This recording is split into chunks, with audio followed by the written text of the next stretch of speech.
We're going to talk about refurbishing some irons, a Mizuno build I just finished a second ago, and some fitting results. All next on What's in My Drawers Golf Talk.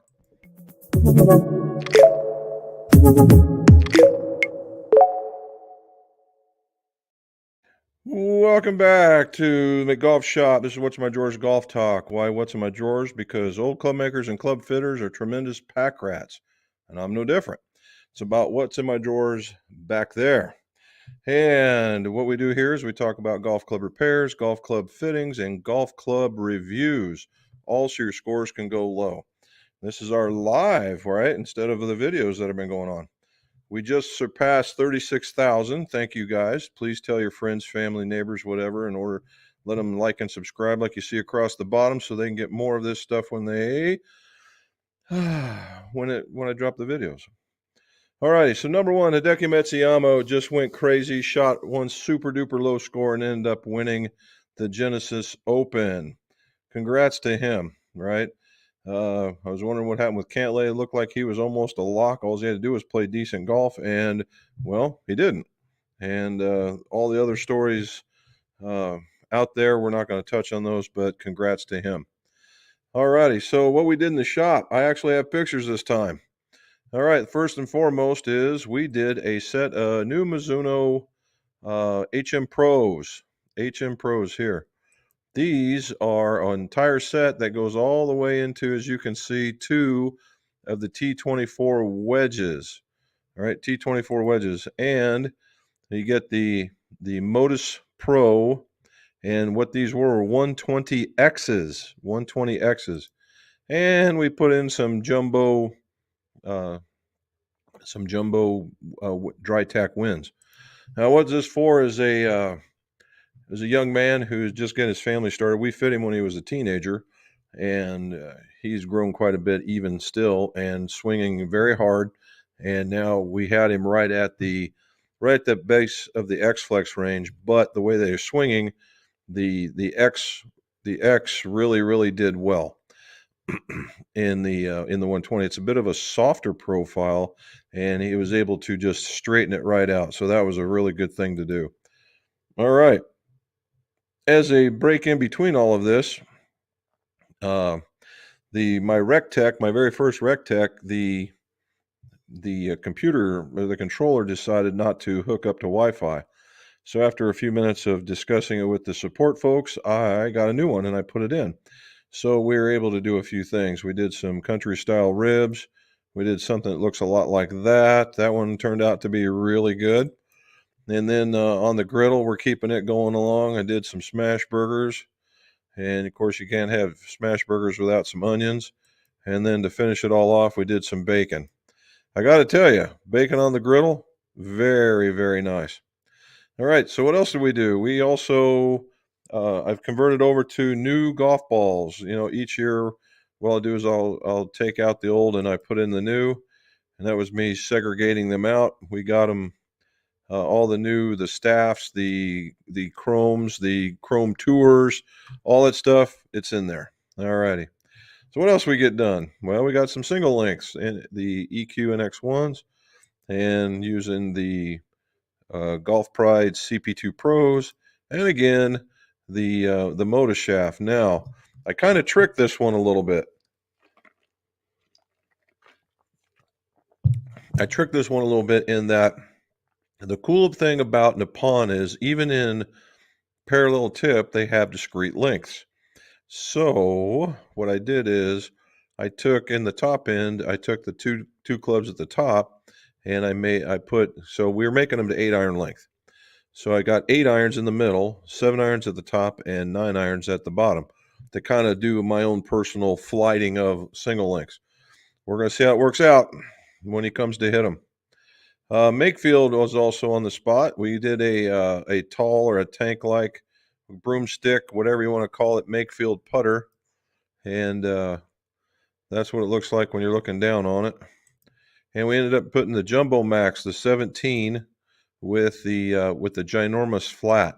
You've seen that thing's got a flat about this wide on it. And what we did is we put the flat towards the target a la Bryson DeChambeau in order for him to hold it into his forearm so that he could make it go around. So that was what we're going to do. Last but not least, and there'll be a video on this one, is the when I showed you the Wilson Dynapower, and we said they were ended up finding out they're 1971 irons, ones that look like that, or even like that. There's a 7 and 8. Now, keep a good eye on that 7 and 8 because we're going to discuss that. And then that's what they all look like, right? So all that stuff right there. Pretty bad. Well, this is the 7 now. Oh, would you stop? All righty. There's the 7. A little bit different, eh? There's the 7. He's got a nice wear spot on, as you can tell. But we got that going on. And then the other one that was pretty ucky is the 8. And there's the 8. There we go. And if we look hard enough, there we go. See a little fluid feel there. The number 8. I got everything paint filled again. Didn't have that before. Let's see what's going. All right. And so we refurbished them and we cleaned up the grips and it's ready to go. So I got a 2-through pitch and we're going to talk about doing the refurb, but what I'm going to end up doing is I'll probably just give them away. So watch the video when it comes out. It might be the second one that comes out. Alrighty, and last but not least, as we were talking last Monday, we thought the snow was coming in, and it did. And that's all we look like. Didn't look too bad. So, and now it's all gone. You look outside, you can't even tell. Can't even tell. Alrighty, so there's all the builds and whatnot that we just went through. Oh, and I did a set of the new 245s. The 245s, and I did it for a Mizuno rep. And he got the really cool ferrule on it. We got some MMTs, the 125 Tour X. So the dude's got game. And then he's got the new blue wedge with the little gold there. Again, we got that guy going on, and we got that guy going on right there. So, I mean, I literally just got done bending them. They're very springy. So for those of you guys that have to do any bends, they're very, very springy. I had to adjust one at least 4 times just to get it to go, and that's normally not how it works. Alrighty, so a couple of things. Number 1, like and subscribe. Get that down in there. Get down in there and like and subscribe, and tell your friends, families, all that stuff. The other one is I have to leave at 6:30. At 6:30, I got to go, and give or take a minute. And the reason being is at my other work, we're celebrating 6 million hours of safe work, and we're handing out food. Well, we do shift work, and most of my guys are shift workers. So in order to get all these guys in a timely fashion, we got to be at work at 7 in order to hand out this food. And since they're my guys, most of them, I'm going to be there to help hand out food. All right. So let's get to the top of this thing and start answering some questions. Ying. All righty. Here we go. Al Fadi. Start off. Any special instructions on removing a graphite wood extension with heat gun installed with quick set glue? I'm guessing use low setting and a strong pair of pliers. Well, true. You're in dangerous territory there, man. So there's a couple of ways you can go about this. Yes, you can heat up the outside and just and don't let it get hot. Just let it get warm, right? And then what you can do is do the inside and soften up the plastic, and then grab it and pull, and then it should let go. Now, and again, don't be afraid that if you have a good hosel brush, like a large one, or like what I use as a 1/2-inch pipe cleaner, and you can get in there and clean it out when you're all said and done. All right. Oh, Matt, no rounds for him. Question was the best way to get used tape off the golf club. Is it heat or and hope, or what tricks can be used? Well, heat is the best way. So what you're doing, Matt, is that you're just activating the tape. And I use a heat gun, and I don't go over the tape more than 10 seconds aside, just like if we were to, like, 10 seconds this side, 10 seconds this side, and it gets the adhesive nice and warmed up again, and it pulls right off. No, like nobody's business. Um, I've seen guys use a torch, a propane torch, and go for even less time. The whole thing maybe 5 6 seconds, and do the same thing. That was a tour trailer trick. You can do that. If you What we do when we get really really old ones, that almost, when you peel off the grips, they almost look like alligator skin, and that tape is really really really really on there. What we do is we take a knife, and we use it, like you see, like you hold on two hands with a cheese grater, and you just keep scraping. And normally it works on both, but it's less messy, or less, how shall we say, it's less cosmetically appealing on graphite, because you're scraping, and it'll show you scraping the paint. But on steel with the chrome, it'll take it pretty good, and you can just keep going, and it gets pieces about this big, and it just looks like the thing's hairy when you're all done. We can do that. All righty. Elbow grease. Well, that helps, but a little bit of tape will do it good too. All right. Al says, and at 57, I haven't much to spare. I hear you, brother. All righty. Yep. Warren's Golf says those older irons have some high lofts. Yes, they do. It was we had Bob in here, my buddy Bob, and he was literally hitting this golf club, and he was just smoking it right in the middle.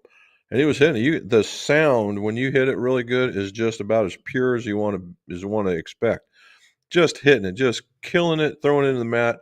And he says, "Wow!" And I can see the gleam in his eye. And he's like, "Man, mate, let's check these out." So I turned on the machine, and I said, "What do you hit your?"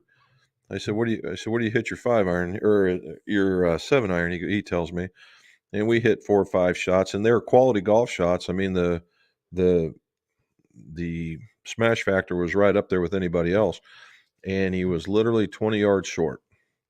Yeah. So imagine, if you will, hitting a 7-iron about 130 yards. That's that takes a lot of gumption right there. And it was literally there's 6 degrees difference in loft. All right. Last week somebody said stick a fork in Tiger. They nailed it. Why? What happened? I don't. All I know is they said that he left feeling bad. That's all I've seen in the news. Warrens, I think lofts are all about the gapping that happens and the spin that comes off for each club. Well, true, Matt, but also, if you got a 34 to 36 degree 7-iron when they're normally 30 to 28, then that's a different game of golf.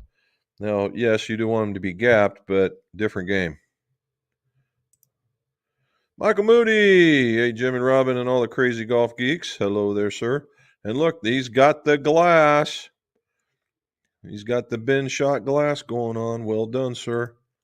Matt saying hi. Just received a brand new T24, 54 and 58, and these are amazing. Yes, they are. They are very nice. Which ones did you get, Michael? Did you get they call them was it the pearl satin? Pardon me. Pearl satin, or did you get the denim, or did you get the raw? Or did you get the blue? Now, what's surprising me is that I haven't ran up when I showed this and say, where's the green ones? We saw the green ones it was at 241s came in a green that they said were for Masters. And we checked on it because we got a handful of phone calls and looking for those green clubs, and they're all in Japan. So how it got leaked out, who knows, but they're only for the Japanese folks. So there you go. All righty. Phil K. Hi, Austin. From Austin, a couple questions coming. No problem. Installing a 370 fiber shaft into a Callaway 4 hybrid hosel. Fit is a little loose and it looks like there's a step in the hosel.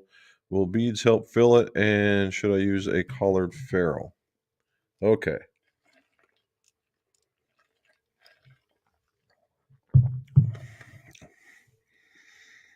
So in a lot of cases with Callaway here in the last couple of generations, what you don't see at the bottom of the hosel, there's a little plastic stand of about that big where the shaft will go in, and the inside of this thing will go into the shaft and hold it steady in there. And I've taken more than my fair share out of them, as a matter of fact. Now, is it required for it to be in there? No, but it's a placeholder, we'll call it, and it helps keep everything in line. Now, yes, it's going to be a little wobbly at the top, and that means that the ferrule becomes that much more important. So you need a proper fit in the ferrule. And so everything you just asked me, the answer is yes and yes. Now, don't go crazy on the beads, right? Do not go crazy on the beads. You'd be surprised at what little bit, just, put that small layer across the top of the glue and stir it in for about 60 seconds. And that should be more than enough. And then coat the shaft as you're putting it in there, or put a little bit in the hosel, and just get a good even spread when you do that, because you're taking it up on both sides, not just one. All right. And then you got to make sure you get that hosel in and set it really good. And that will take up all that slack. Michael says, don't forget the thumbs up. I appreciate that, Michael. And yes, please.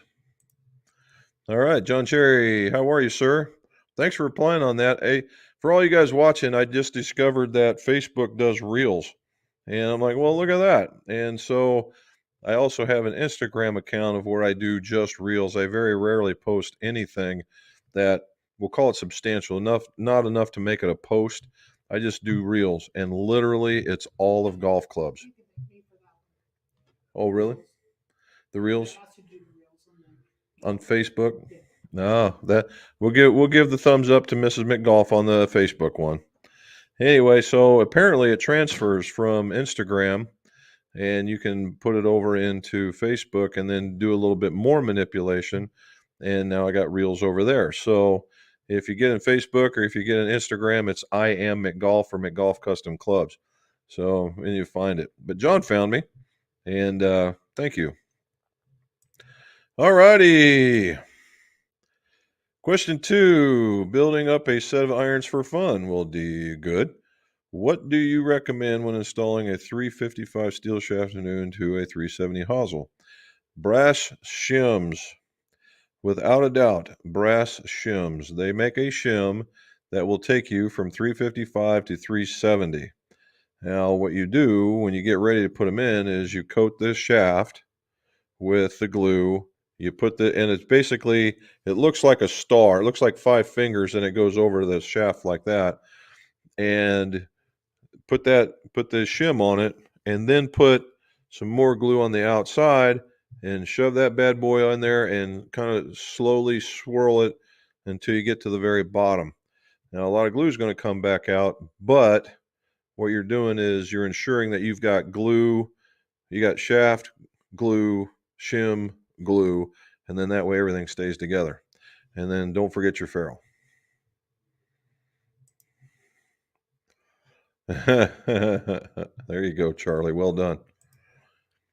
Dean Walker, how are you, sir? No rounds either. 6 inches of snow on the ground. If I'm lucky, it will melt before Saturday. 6 inches. Woohoo.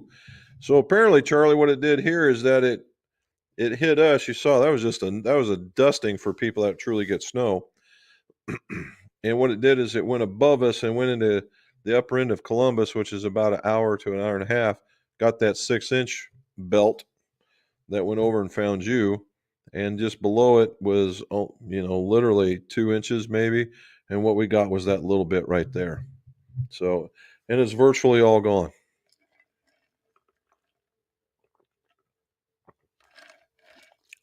A little different not being able to have my nightly thing here because I got to go back to work.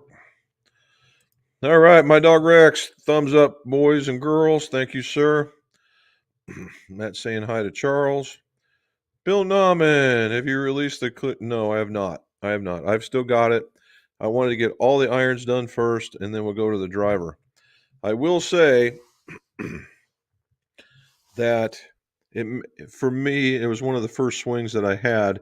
I won't say they were my best swings, but what I will say is that driver is massively friendly.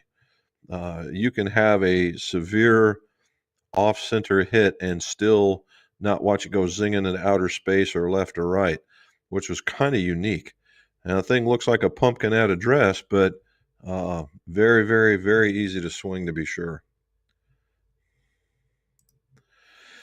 If you just finished a set of irons before coming on, does that mean Robin is now installing the grips? Charlie, 99 times out of 100, that would be true. But this time I did them. Oh, a 120X it is. And it's not just a 120X, it's a 125TX, the Tour X. Apparently, my rep is a gorilla.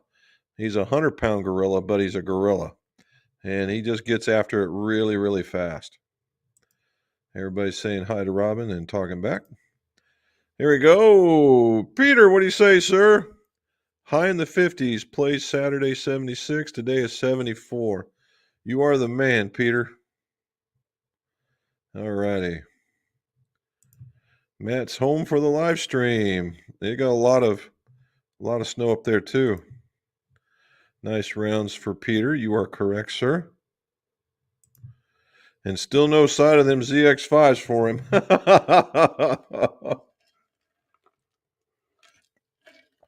If I had that the world-class rounds that he had with him, I'd be hard-pressed to give him up as well.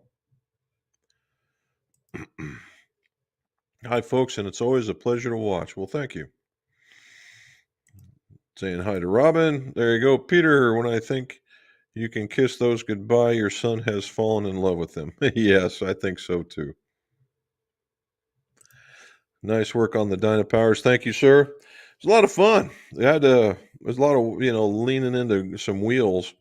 So what we did on a lot of them is first it was a lot of dirt removal and removing a lot of the corrosion. And we did that with a wavy wheel, and I leaned into that thing pretty good. And then to try and bring some of the shine back, I had a hard sisal wheel with some black rouge, and I leaned it into that even harder. And when you polish something, there's a little bit of heat that gets generated.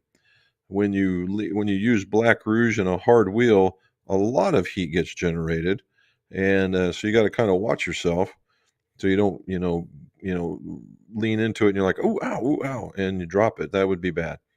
And then you go to the soft wheel with the 1200 grit stuff, and to give it that last bit of shine, and it still gives a little bit of heat, and it was just wow.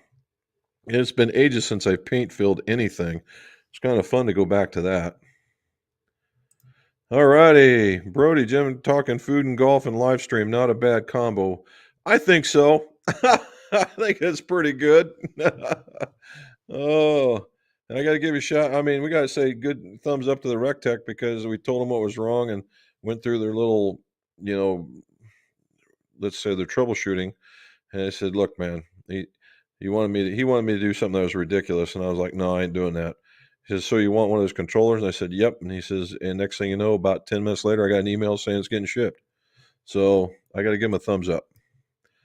Dan Ring. Very good, sir. There's Al Burnett from that Space Coast. How you doing, sir? Robin talking to Dean. Nothing feels like a Mizuno, Jim.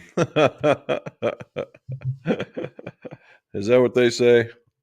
That thing was springy, man. But it is the more I think about it, the more I should expect it because it's a hollow body. And so you got two pieces. You got the actual piece, the club, and then you got the cap. and that cap is probably acting to try and return it to its spot. So you got to be kind of careful, although it's not in the hosel area because the hosel and the face are all one piece. You would think that if I'm just touching the hosel, it shouldn't do that. But somewhere in there, it's playing an integral. They're working together integrally. So there we go. All right. Jim Cavaleris. Hey, when you're fitted for an iron with a flat lie angle of 2 degrees or more, does that make the dynamic length of the club essentially play longer? And 2, play dynamically, upright play dynamically longer. Well, in reality, if it's a little flatter, yes, but we're not talking very much. And if you mean upright play a little bit shorter, then the answer to that would be yes as well. Then you got to remember it's all about the turf interaction. I just happen to have a Mizuno here with me. So what normally happens here is if this is flat, and what we're doing is we're going to take this and we're going to make it go this way, right? So effectively, in order for it to stay here and you be able to swing, that thing is going to go like that. So now you have this sticking out here in order to be there. Now we're talking degrees and tenths of inches, all right? And then the same thing with this is that this sneaks up in order to be here. And that means, because that means what's figuratively happening, it's not here, it's at the other end of the club. Because if you're flatter, then you're just a hair further away, probably swinging a very wide swing and coming in shallow, where the upright is you're probably coming upward some and then coming down into the ball. Now, again, it is very small, okay? Particularly if you're only 2 degrees. You start getting into 3 degrees, the 1 to 2 degrees is essentially there's no impact. You start getting to 3 degrees, and all of a sudden things start changing. So that you're right on that cusp when you do that, Jim. All right. Well, thank you. We're actually quite proud of it. 6 million hours is quite a bit, and so of course, we're giving out stuff, but the food we're doing is it's homemade. We're giving out fried chicken, meatloaf, beans that were cooked with bacon, mashed potatoes and gravy roll, and then a pie. And the chicken's made from one spot. The bacon or the meatloaf and all the other stuff's made from another spot, and the pie is made from another spot to kind of spread the wealth around to the community. And man, it's good. It is good. Thank you. We will keep it going, hopefully. And there he goes. Robin saying thumbs up. Very much so. Bill Nauman give a slap in that hand. Talking to Peter in Myrtle Beach again. Glad of your leadership of Bravo Zulu. I wish I could take credit, Charlie, but that's not me, bud. That's the people on the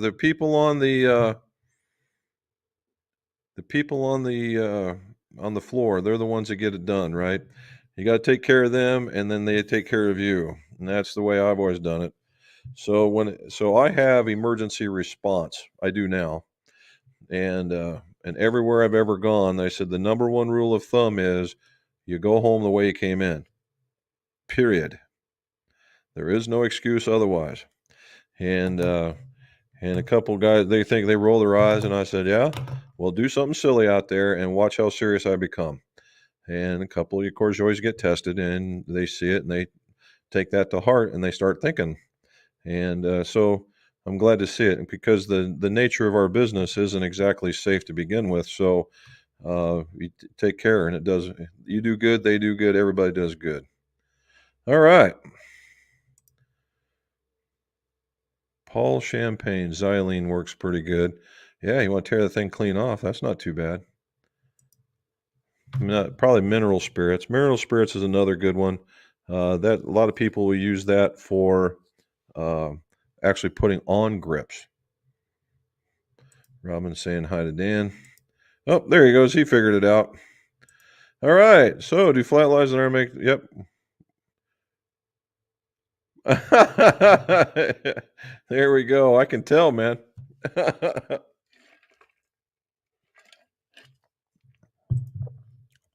Mr. Jim Anderson, how are you? All righty. Well, let the conversation begin, no doubt. All right. There's Danny Johnson. It's been a while, buddy. Glad to see you made it back. There's Charlie with the, we all know what that is for those of us that have been in the tube. Ooga. All right. Robin saying hi to Al. Jimmy Wood, there's a new one. How you doing, bud? Just want to say thanks for what you do. Well, you are more than welcome. As a normal working dad of 4 and now 2 grandchildren, ooh, wow. I wish content like this would have been around the early 2000s. Keep up the good work. Well, you're more than welcome, and thank you very much. That's awesome, and congratulations for grandkids, too.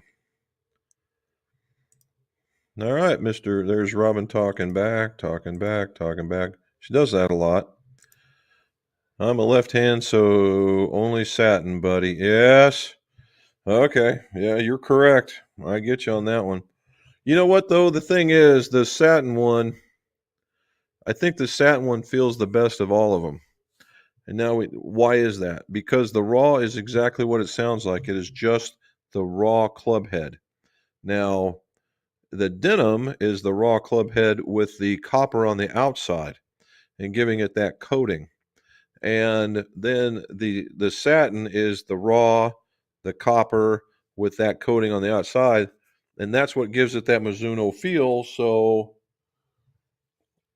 that would feel something that looks a lot like this guy with the base model metal, then the copper, and then the stuff that goes around it to give it that seal. You'll see that a lot in the Mizuno Pros, where basically it's the denims are wearing their insides on the outside. All right.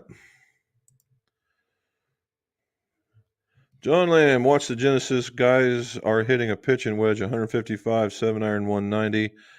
Not on my best day I've ever been close. 7-iron's about 165 on a hot day. Anybody else come close to these guys?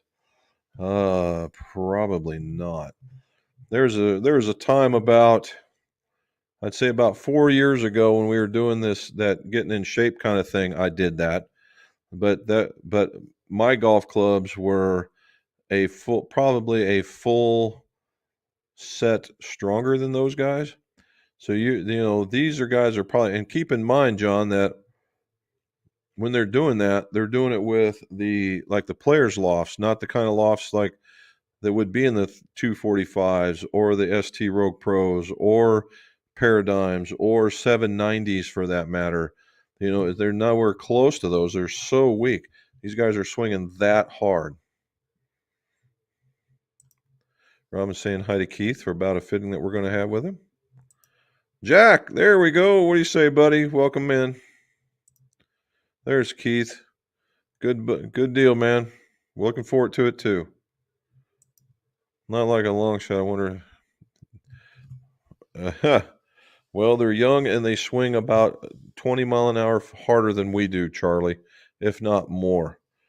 Their typical 5-iron swing is probably closer to 105, maybe even 110 for the stronger ones. I mean, it's just that fast. And because you assume that 120 mile an hour driver swing, you go about 10 mile an hour shorter, and that's a 5-iron. So if you see guys swinging at 130, that's 120 with that. That's a lot of speed. So imagine those guys swinging their irons like we swing our drivers. Well, imagine those guys swinging their irons like we want to swing our driver. Kyle Amick, what do you say, buddy? Am I still using the Jumbo Max grips? I got them, but the XLs, I like the feeling, but keep the face open. I fit into the medium-sized grip on the site.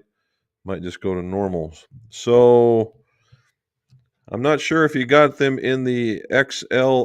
If you got in the extra larges and you were into the medium, that could be quite the reason right there by Kyle. The other part is And if you go to their site, they show you how to hold that bigger grip, right? You put it more in the palm of your hand in order to, so if you're going to try and set that Jumbo Max grip in your fingers, it's going to be a problem. And it's going to be really hard to control. And yeah, you probably leave the club face open. Set the grip in your hand a little deeper so you don't have to squeeze it nearly as hard, and then it'll make it easier to turn it over. I'd give that a shot before doing that. All right. There's John. There's Lawrence. What do you say, buddy? How you doing? John Lamb, Charles Bartholomew. Yeah, they don't even look like they swing hard. I know, that's the worst part about it, right? They just look like they're out there having a picnic. But nowhere close to them. Don't know the secret. Maybe need to be 20 again. There's your secret. And they get to work out. I mean, think about it. That, like, your job's working at the golf course, mine's working out here. That, their job is to get up in the morning, eat healthy, do a workout, go play golf, learn how to do things faster, faster, longer, straighter. And they do it every day. They better get good. All right. Jimmy one, thanks, Robin. All righty. The Z. Here's a new one. How true is this? All other things being equal, the difference between a $300 driver and a $600 driver is 20 yards.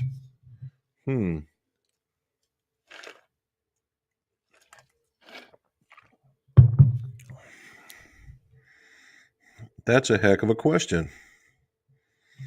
I don't know if it's 20 yards, depending on what kind of, like most things in golf, a lot of the answers is it depends. Okay. It would depend on what your $600 driver is, same, all things being equal. So we're down to just the technology in the head. A $300 driver, we're talking brand new to brand new as well. At $300, you're probably still in the titanium range, maybe. And I would think 20 yards. 20 yards might be a little conservative, but certainly there would be a different yardage for sure. The other part would be, chances are, if it was, now keep in mind, if it was 300 and everything else was equal, that means that, let's say if the shaft is really, really nice, that the head is going to be really, really poor. And then the distances will be a lot different. Now, if we put the technology into the head and then made the shafts, one was really nice and one was really poor, then your control would be all over the map. So there's a give and take on this one. 20 yards is an easy number to come by. I would probably think it to be a little bit more, but I would also look at where it's going as well as how far it's going. All right. I always get itchy. I didn't fart when I was 20. Yeah, me either. I was just thinking about that the other day, Charlie, that when I started playing, which really wasn't too long ago, maybe, well, it's been a couple years now, but, it's probably my 40s, and I knew what my distances were with my 7-iron, all that stuff. And here I get into I just turned 60. So at 58, 59, I was actually hitting the ball further than I was in my 40s. That's something else. A little tentative with the fix and install, first time for everything. Hey, give it a shot, dude. Worst case scenario is you got to pull it back out. There's Dan. What do you say, sir? Probably know this by now, but what kind of shafting beads do you use? The ones that you get from GolfWorks. It's nothing special. You just ask for shafting beads, and that's what they are. Other people have used what they call Black Beauty Sandblast grit. It's a very fine sandblasting grit, and it's black. You can do that, but for me, it's been GolfWorks has never disappointed to date on all their stuff, so I keep using it. And the funny part is, you get this little bitty jar. It's only about this big, about yay big around. You think, man, I'm gonna go through this thing in no time flat, dude. I I think I've been doing this over 20 years, and I think I'm on my fourth jar. So it'll go for a while. Okay. Bobby Morrison, what do you say, sir? Is it okay to use an iron shaft in a hybrid? Well, yeah, but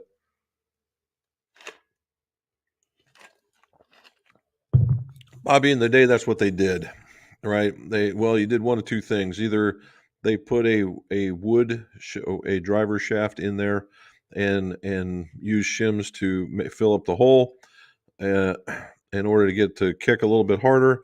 And then they realized that the head was so heavy that it was flailing the shaft around, so they went to irons, and that helped control things, but it was a little harsh.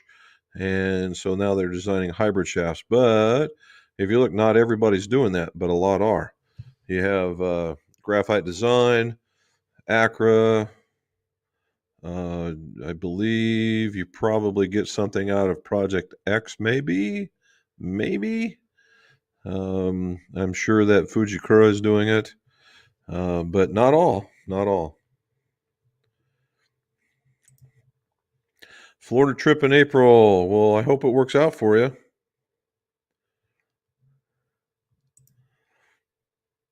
If Peter had those CX5s, no doubt. His hands would have been even lower. Oh, Charlie, you're on a roll today, brother. Here we go. David Bollier. Hopefully I said that right. Love the Nippon 1120s. Yep. Any alternate current shaft? Well, what you're talking about there is the probably 120, or is it the 1150? No, 120s. That's a soft, David. That's basically their version of the soft. I got one right over there. The is where they're at, and I'm trying to think of any alternatives. In the 120 realm, there's very few. So the profile on this one is the reason why you might like it, David, is because although it's 120, if it follows the 95 to the 105 to the 120, the butt section on that club's a little softer than most. And you won't find that in KBS because that's not their way, except in the Tour 90. The DG models, the dynamic golds, no. The elevates might come close, but I don't think they make a 120. The highest they go might be 105, 115, maybe. Used to. I don't know if they do anymore. And then the other one that comes close to it, there is another one out there that maybe. The Modus is a little bit different profile, but it's still soft. And the other one you might look at is the Shimada. Shimada has one, and in the 120 category, and I believe it's a very similar profile, but in Shimada terms, you'll probably pay 2 to 3 times the price of the Nippon. So those are the ones that I know of. All right, John Lamb. They make grip strippers. Never tried them, but have used a box knife to strip it. That's what we were talking about. And when I know the new grip will cover any scratches that might crop up. That's what we're talking about. They do make the grip strippers. I've tried them a couple of times. It's one of those things that's an acquired skill. You have to really take a hard look at it and see if you like that. And the best part is it's that ball, and you can push away from it. You can get a lot of torque on it.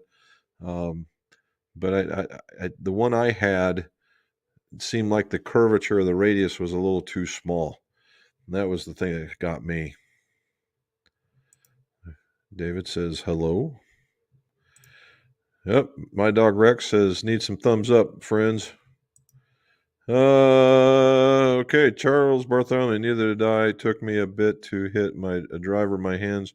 So far ahead, I de-lofted it so much it went nowhere. My 3-wood was longer than my dad's driver. Yeah.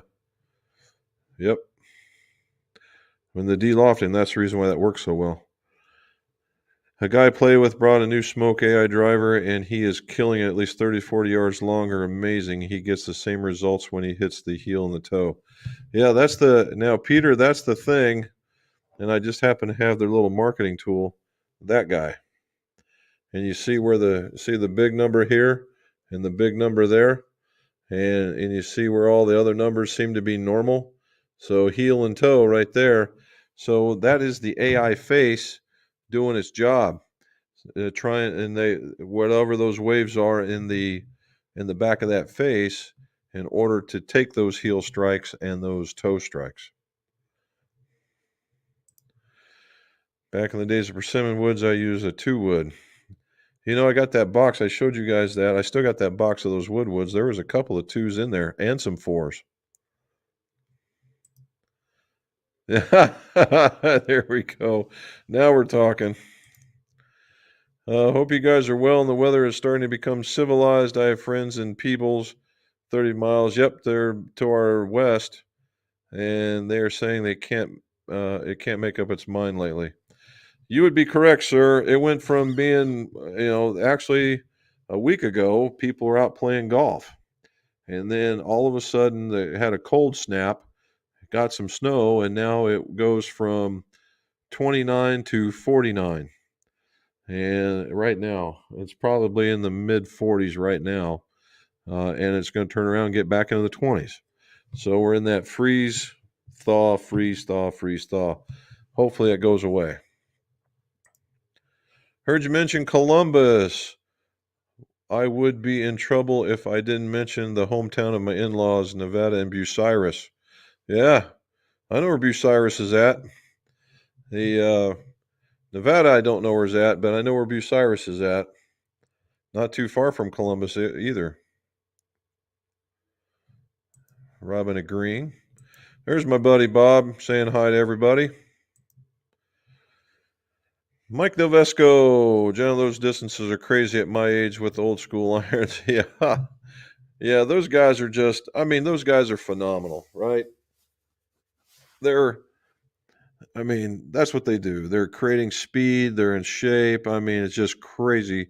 And what they were doing, even in the day when we had those, even with these guys, when they were playing these, right? When they were playing those, the idea is that every last one of them would say they're hitting the ball too high because they didn't like the trajectory that they were getting. And they would literally jack the lofts of these things a couple of degrees to bring it down. Well, what happens when you make it stronger? It goes further. So all these guys are like hitting these crazy distances, and they're like, oh, okay. So that became a thing, right? You get into those blades or those players' cavities that are weak, you jack them a couple of degrees. Now you get that flight that you're looking for. So now you think you can control it, which they can. And then, and the idea is they're comfortable with their golf club, and now all of a sudden they're eking out a little bit more distance too. All right. NP says, howdy, y'all. John Lamb, at my age with old school irons, I'd love to hit a 7-iron. Yeah, no, you and me both, man. We were looking at that 165 yards, might be a 5, maybe even a 4. Their lofts may be stronger as well to go with that speed. And some probably are, Warrens. Jimmy Wood lives in Arizona and play a strong lofted 7-iron, goes 170 off the tee. There you go.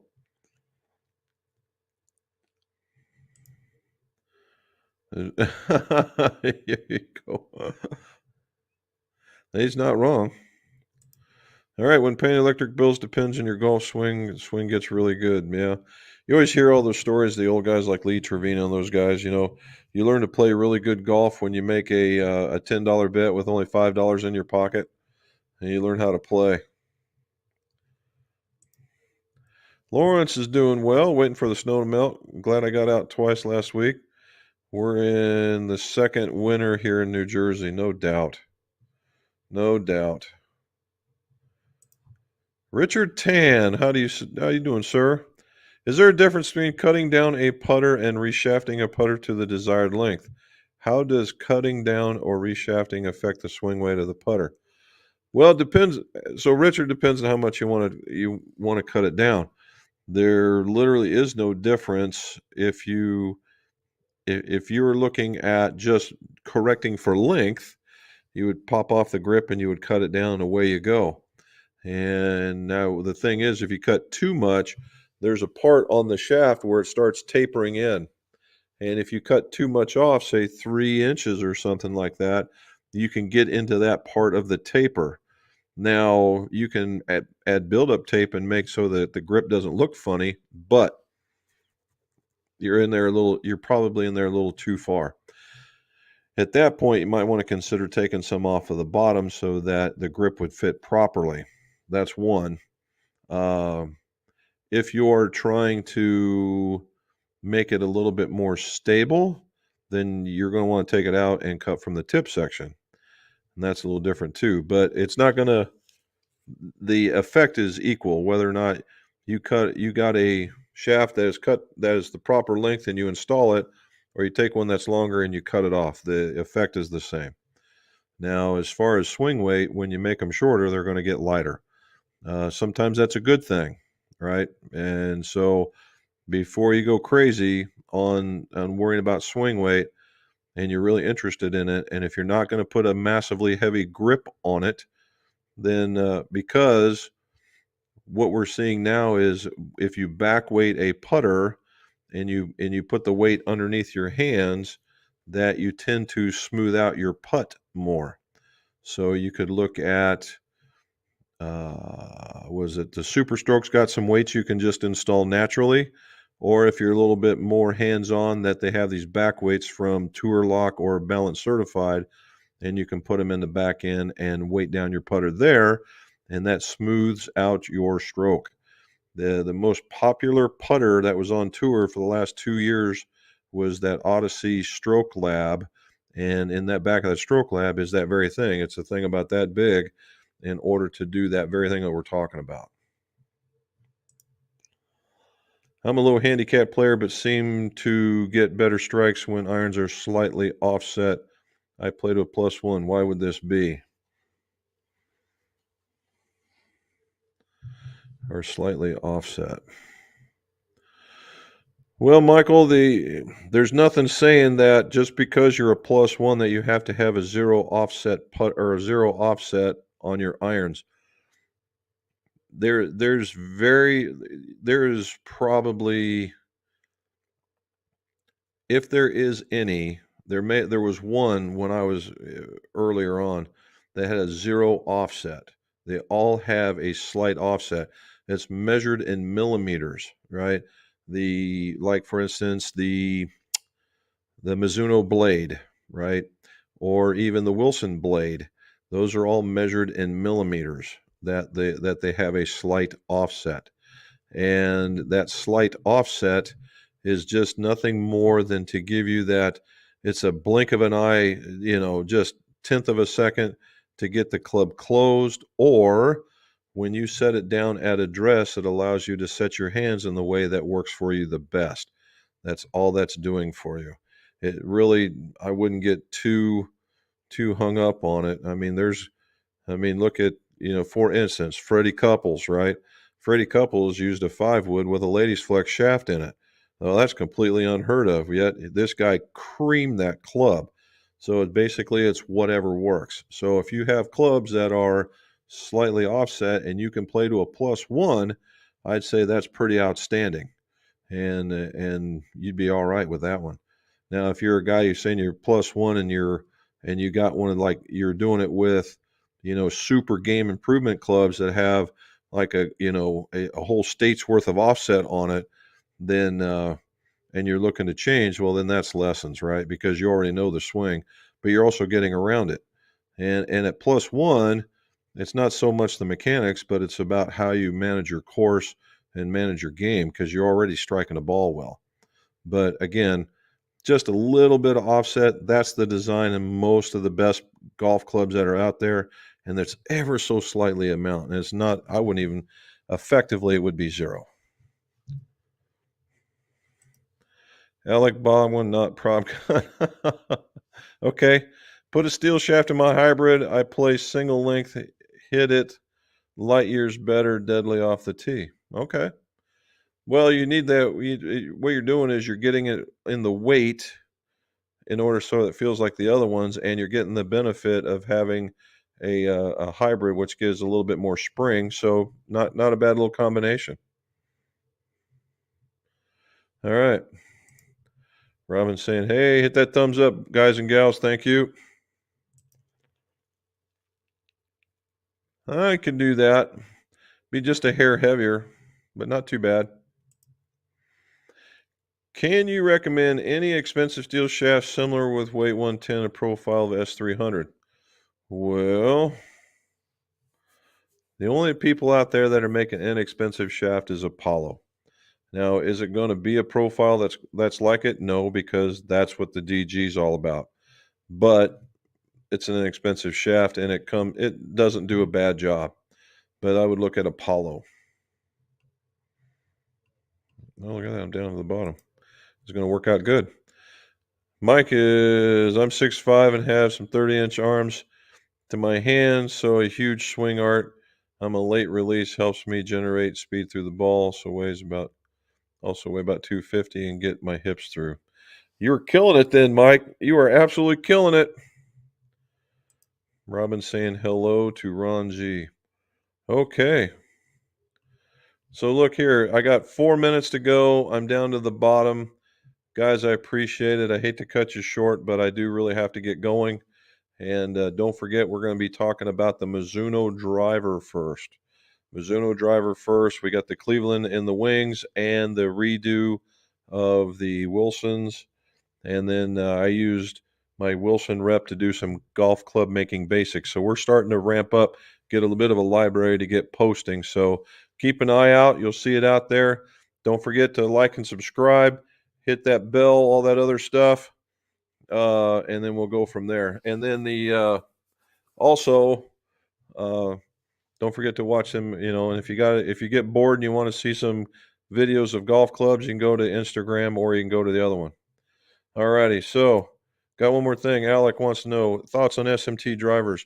I used to carry them. They were really nice, but you know, and they were very nice, and they're a very small golf club. But you got to hit it in the direct center if you want everything to come out of it, which is really hard to do. All righty, guys. Thanks, guys. I appreciate it. I am. We're going to see if I can't get them full of mashed taters and meatloaf. Again, thanks a lot, and let's see your scores go low. And then I got to get you onto this thing here. Here we go. Here we go. Here we go. Bang.